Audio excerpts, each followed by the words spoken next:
આજે આપણે બનાવીશું રોસ્ટેડ મખાના, જેના માટે મેં લીધા છે 1 બાઉલ મખાના।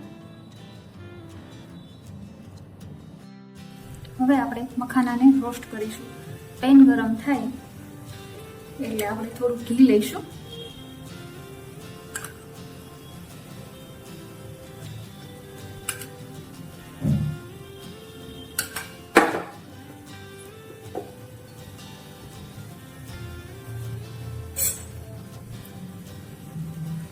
ઘી ગરમ થઈ જાય એટલે આપણે મખાના નાખીશું।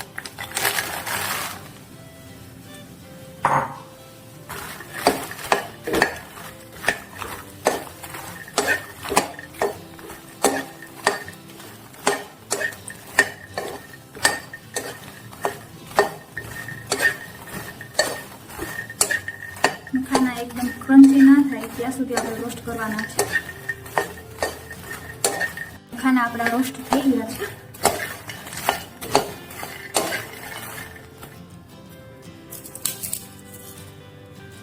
સરસ ભૂકો થાય એવા ક્રંચી થઈ ગયા છે।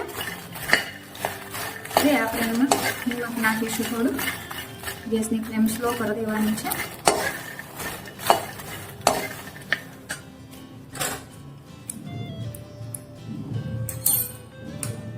થોડુંક નમક નાખવાનું છે।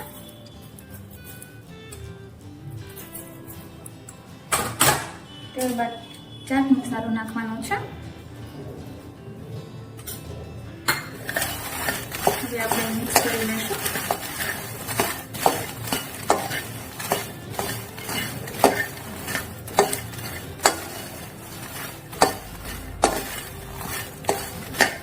તો તૈયાર છે આપણા રોસ્ટેડ મખાના।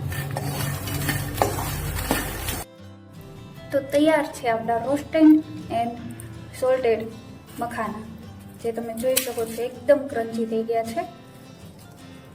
જો તમને આ રેસીપી સારી લાગી હોય તો મારી ચેનલને સબસ્ક્રાઈબ કરો।